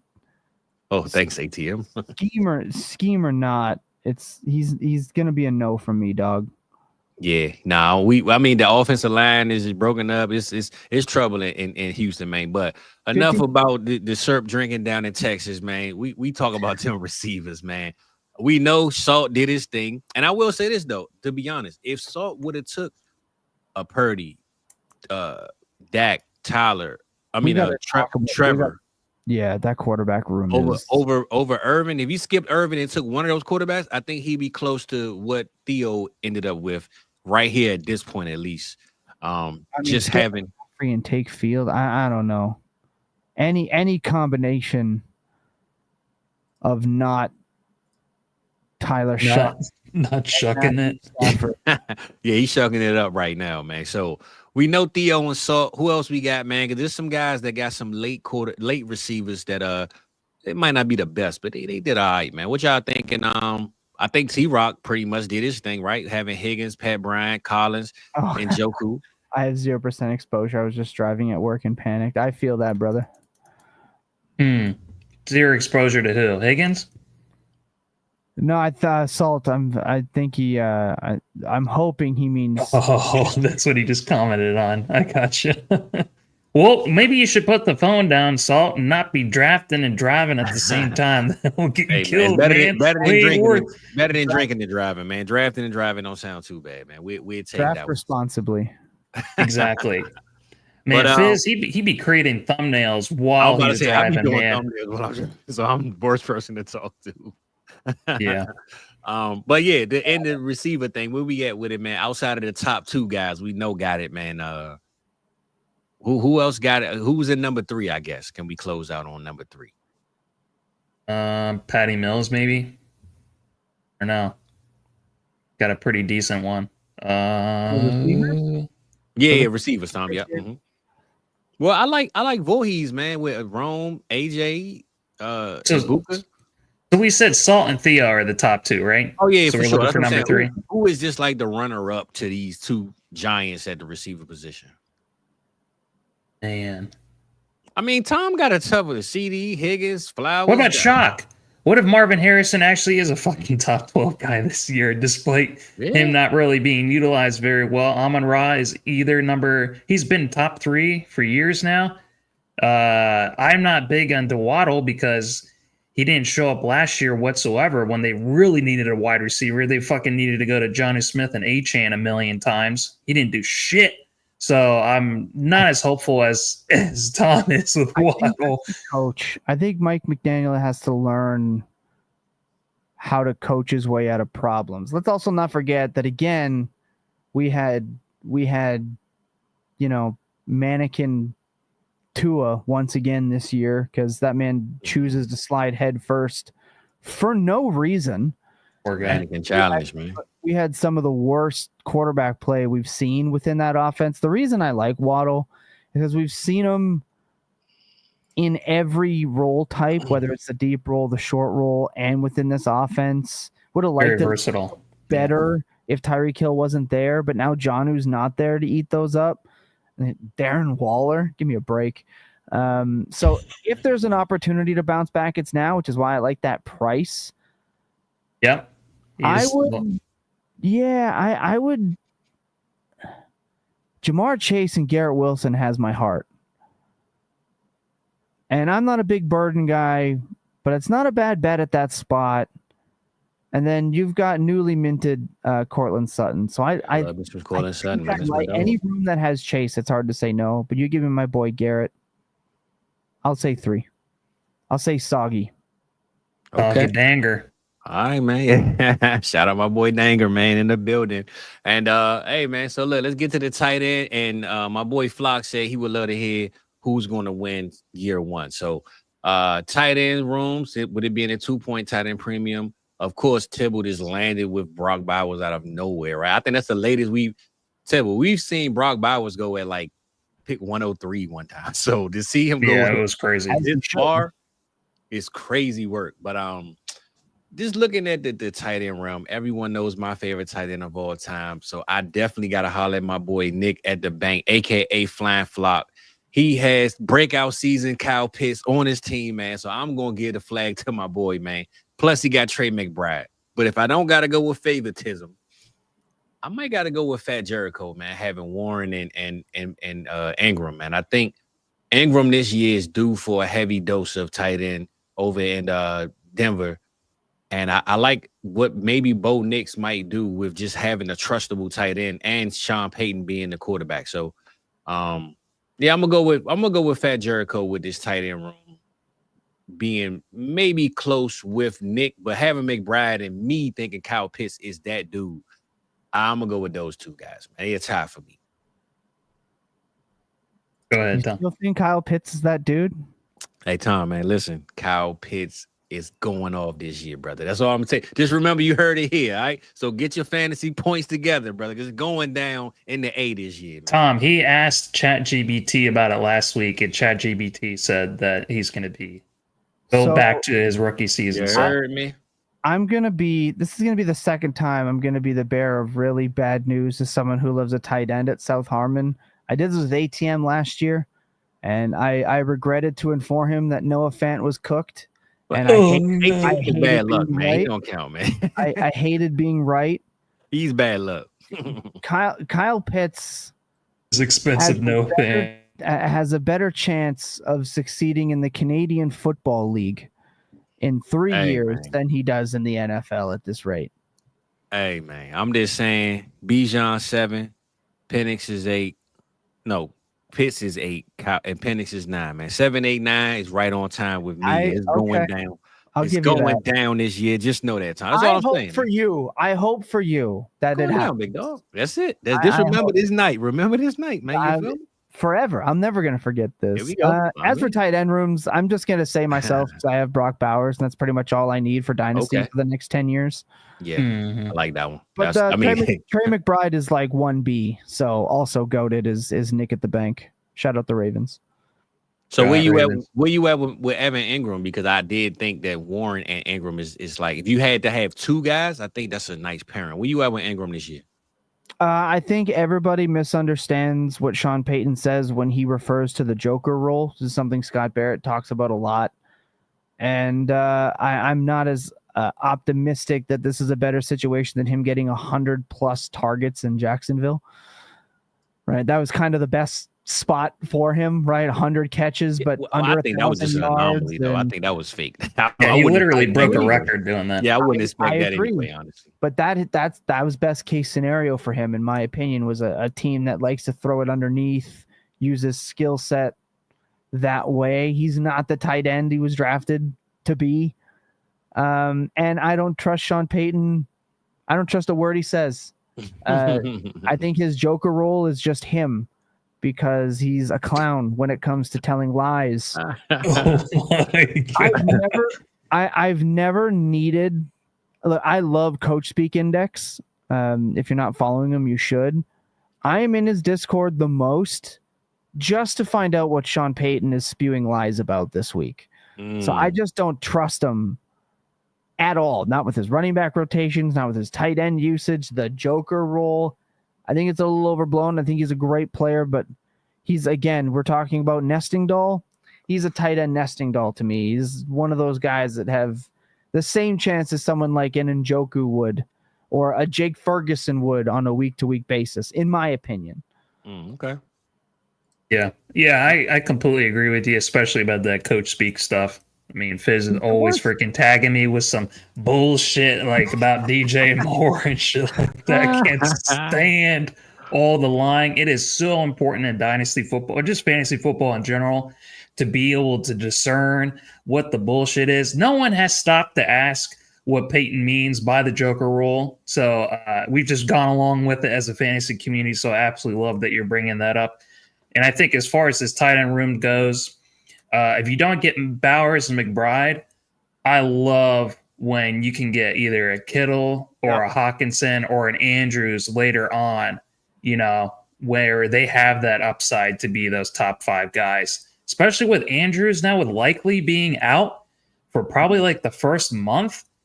I mean, like, who else are they going to throw to? I think he wants to redeem himself from last year's playoff game. So I think he might probably be one of the biggest, most slept on tight ends, at least for one more good year. I also love Njoku too. He's going to get a 3-year extension in Baltimore at a reasonable price. They'll sign both tight ends because that's what they do, and everyone will be infuriated. It's just how it's going to go. Well, and Andrews to the moon, baby. We love it, some Andrews over here. The Mark Andrews is dead stuff is hilarious. His like per route numbers and his ass numbers are so good over the back half of last year. It's just what's his ass numbers? What is that? Average separation score. Oh my God, I've never. Tom, I'm into analytics. I've never heard this guy's got the best ass numbers. So average separation score is a statistic created at fantasypoints.com, and the Fantasy Points data suite is where you can find it, and it tracks where places like Pro Football Focus does not properly track separation. In fact, they don't properly route check properly to begin with. Average separation score is just a good indicator of somebody who's not totally lost of, all their juice. And Mark Andrews got open at a considerable rate. So yes, confirmed. Mark Andrews, great ass. Yes, sir. Well, I say this. I know you haven't heard the ass score, Rob, but you did hear that his score is ass, right? So it just put it the other way around, and we good to go, man. So that sounds like a segment that you and Mike would do on a Friday. So who's got the best ass scores? Let's tear him out. Hey, man, we might got to get my boy Tibble on. Great ass. Tibble got to bring some ass. Great ass. We're going to let Tibble bring some ass through on Friday for us, man. We're going to check it out, man. We're going to do our thing. Who said you can't party on a Sunday night, right? That's it, baby. That's it, man. Well, I know Scribble said he like his room, and having coaching level and Joku is solid, bro. But nice. Overall, man, my boy Nick at the bank said, who is Team 101 championship style year one? I think we already brought it up, but I'm going to let Tom let us know who we think is going to win this thing in year one, man, other than himself, of course. I don't have the running back power to probably win year one. Just rookie running backs, as much as we love them, never really take over like that.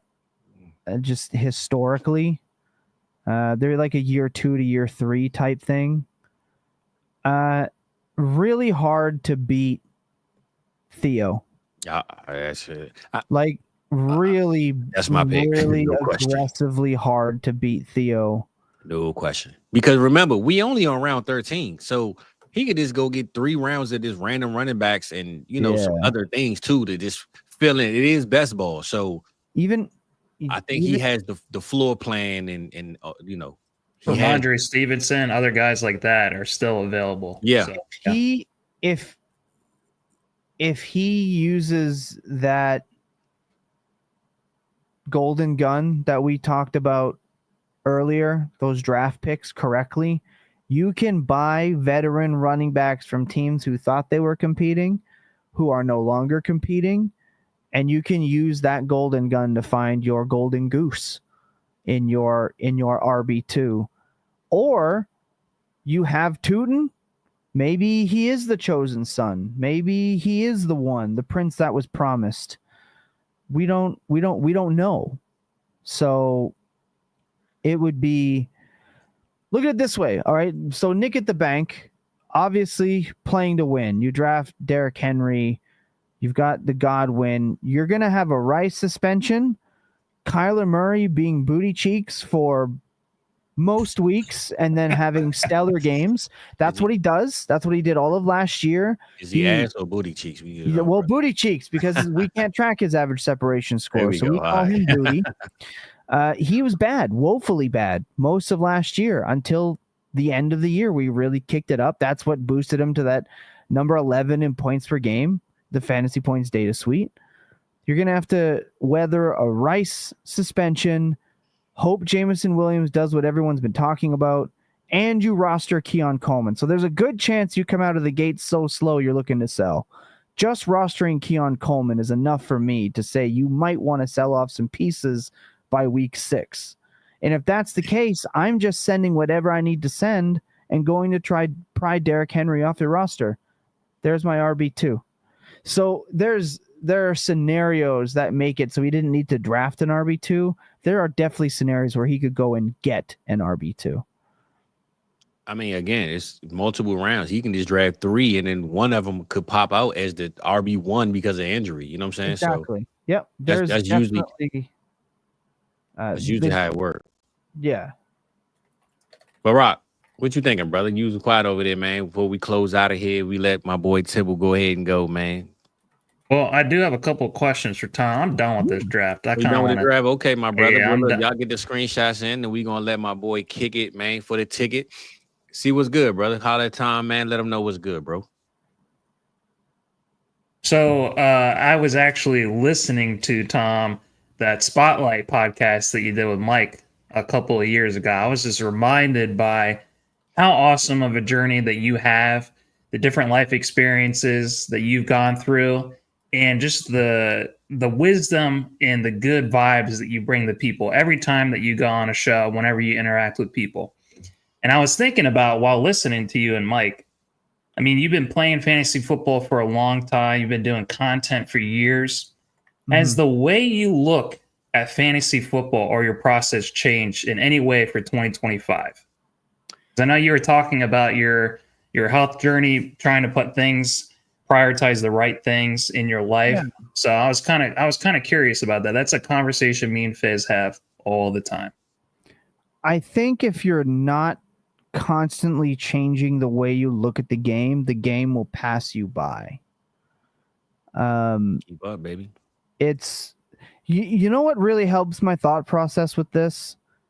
The lead guitarist for the White Stripes, his name it's escaping me at the moment. He once said that if you're in a room of guitarists and you think you're the best one, most oftentimes you're not. Right? Jack White. That's the one. And he knew when in what room what he was best at, right? But all these great guitarists didn't want to talk about their hit songs, their solos, their 20. They wanted to learn the chords to Seven Nation Army. He knew he wasn't the best guitarist in the room, but they were the ones asking him to teach them these legends, Stairway to Heaven, and all these iconic, amazing guitarists wanted to know some of the easiest chords you can learn when trying to pick up a guitar. That has stuck with me forever. I am fully aware that even on my own show on Tuesday nights, that I am nowhere near the smartest person in the room, and I have nowhere near all the answers. What I do know is that I can choose to progress my process and my understanding to get better in the areas that I know that I need to, or I can just bash my head against the wall over and over and over and blame variance. And I refuse to do that because I like to think I have integrity. And I learned the biggest thing that changed for me is understanding that the content or the stuff that you see on Twitter does not actually represent what happens in real life. It's just people saying things to get you to click on their thing. When somebody is giving you information in the goal to sell you something, chances are they're full of shit or it's not real. That's why Buck and I talk about, fake players, fake trades, a fake overpay. I've done the research. Here's the 30 wide receivers you need to win it's just the top 30 wide receivers that you can draft in order. Right? You can choose to go that route because it's easy, or you can look at yourself, look at your follies, listen to your comment section, watch your product back and be proud of it, because even if you say something dumb, which I say quite often, if I am wrong, how do you approach that? Do you run from it? Do you ignore it? Do you delete Twitter takes? Because let me tell you, I have screenshots. Those don't get deleted. So the internet remembers it forever. Fantasy receipts going to find it if nobody else will. Oh my God, Fizz! Last night I found out they follow me, and I'm like, oh my God. They followed me for a while. Haven't been there once, but I know my day is coming. But it's my process to answer your question without a long-winded reply. At least I tried not to, but I did anyway. I'm loving it, man. I'm loving it. It's my Italian genes, I tell you. You have to make it change. It has to change all the time. The fantasy football landscape changes. In 2022, I believe there was like 28 running backs taken in like the first 5 rounds, and it declined every year since then. If I was living in like 2022 and still drafting the same way, yes, I would have had a really great year this year because running backs smashed. But we know why. We have enough information. We have enough data. This doesn't mean now that we overdraft running backs this year because they're all going to stay healthy. It's just not possible. It's not feasible to maintain that. So if you're not willing to look at yourself and be like, I was wrong with this, I was wrong with this, I was wrong with this. I was wrong about Baker Mayfield being a god-awful quarterback. I faded him, and all of a sudden he absolutely smashed. That's what made me realize that, okay, maybe I shouldn't just hate on Trevor Lawrence forever because he's been terrible. There is always a window where he can get better. I would never have drafted Justin Fields before until I realized, well, different situation, and he does score fan. I should be open to looking at players that I don't think are very good, but that perform. And that opened the door to me in a way this last year and a half that I didn't look at. It was, they were bad. They're just bad in my mind, and I don't want to draft them. I've changed that in a year and a half. It helps when you don't live comfortably with your own takes, if that makes sense. I am somebody that if I believe really strongly in a take, I will deliberately start drafting opposite of that just in case. Because when you think you know everything, you don't. Yeah. No, I really appreciate that. I think this is one thing I just tell people in general, like in life, when it comes to jobs. And I tell people when they hire me, the most important thing has to do with growth. It's not how much I get paid. It's none of those accolades or anything like that. It's all about the moment that I stop learning and stop growing and stop having an impact on other people around me, trying to make things better. That's when it's my time to go. So yeah. I appreciate a lot of what you're saying. I appreciate that. One of the things my wrestling trainer told me, because I was about 7 years into my career, and Kenny Omega decided when he was in from New Japan, he was like, I'm gonna be in your match now. I went and threw up. I was so nervous.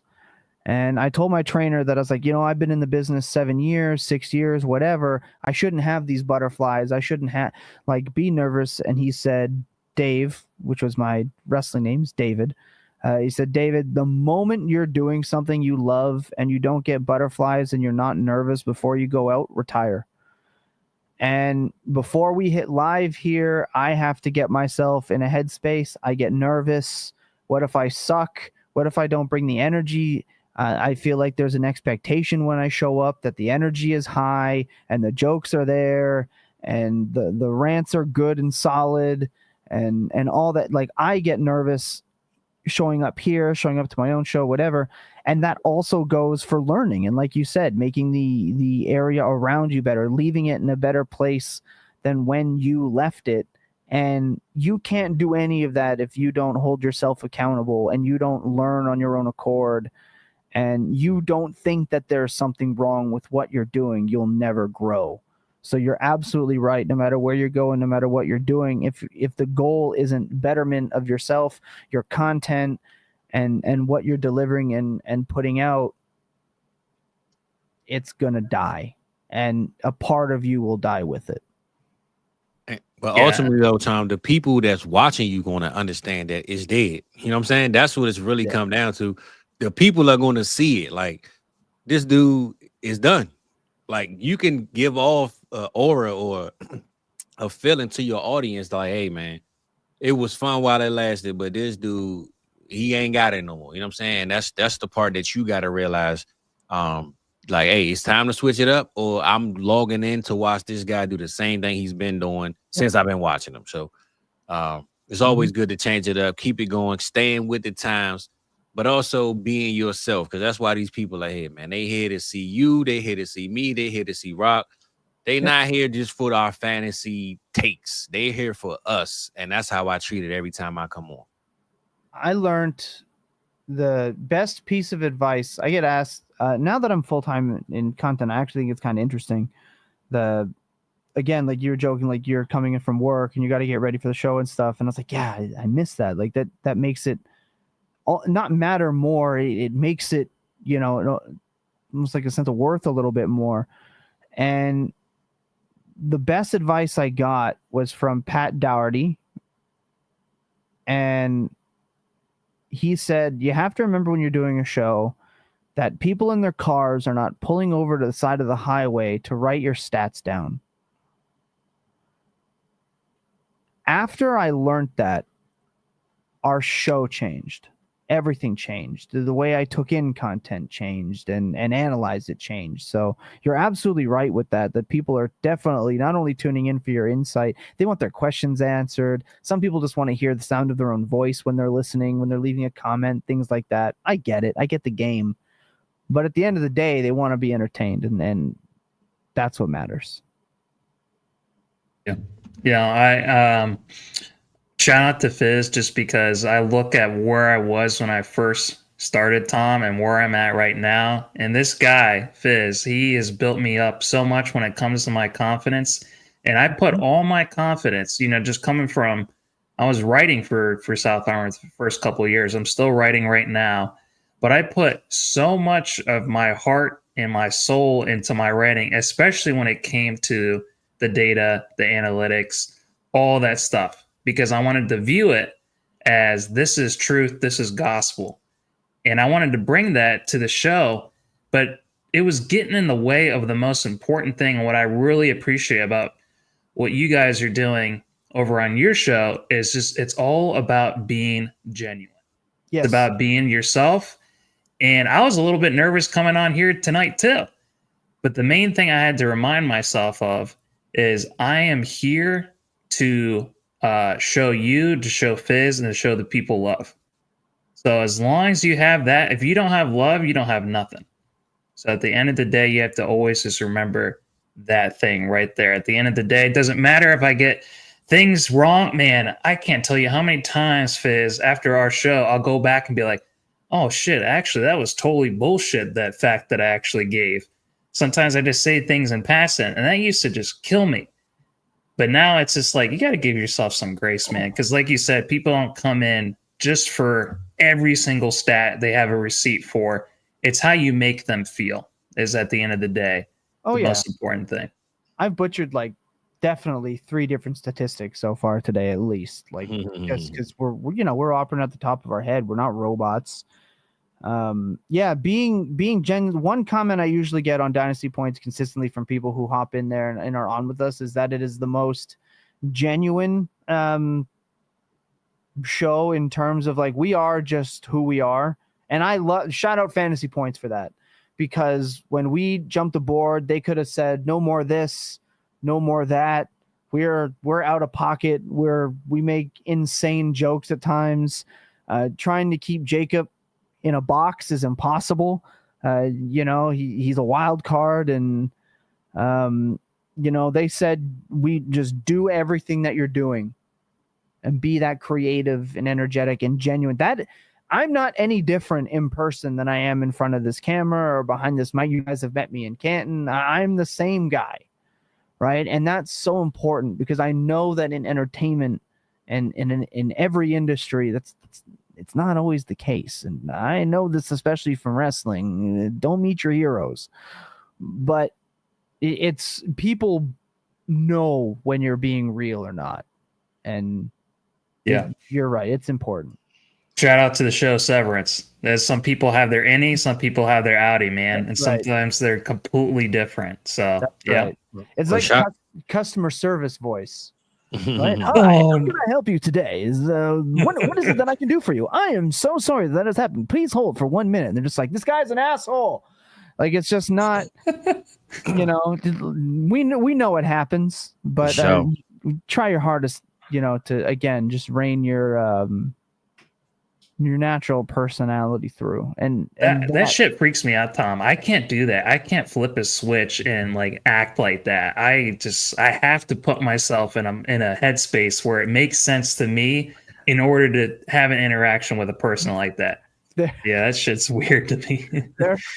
There have been times where I have had to send a reply to like customer support to one of the editors, and I'm like, can I say this? And he's like, change this. I'm like, all right, I'm just getting used to that end of the game, because sometimes I'm a little too, but I understand there's a time and place for it. But for the most part, especially within your content, be unapologetically yourself, as long as you're not a terrible human being. And there's a few whose names I won't get to, but don't do that. Don't be the worst. No, that's why I appreciate Fizz. He reins me in sometimes. Last week, I was getting angry. Fizz like, calm down, T-Rock, calm down. Talking about Joe Mixon and shit like that. Well, I will say, man, shout out to Mike and Adam for bringing the most authentic space to be yourself. We know how my boy Iowa Mike is at times, but hey, man. Oh, yeah. So them being the leaders allow us to do what we do. So shout out to the two guys, man, that made it all possible. And shout out to you, Mike.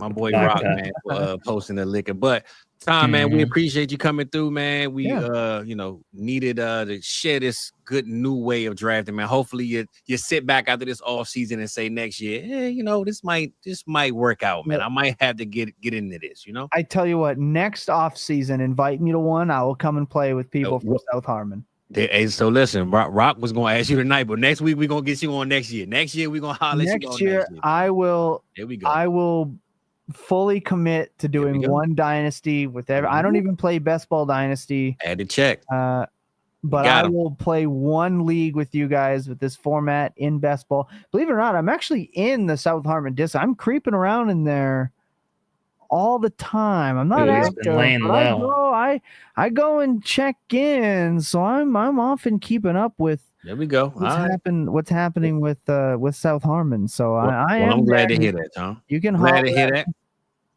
Next year we got you, so I'm gonna put that on the calendar. We ain't gonna forget now. We're gonna hold you to it, brother. All right, I'll be there. All right, man. Of my word.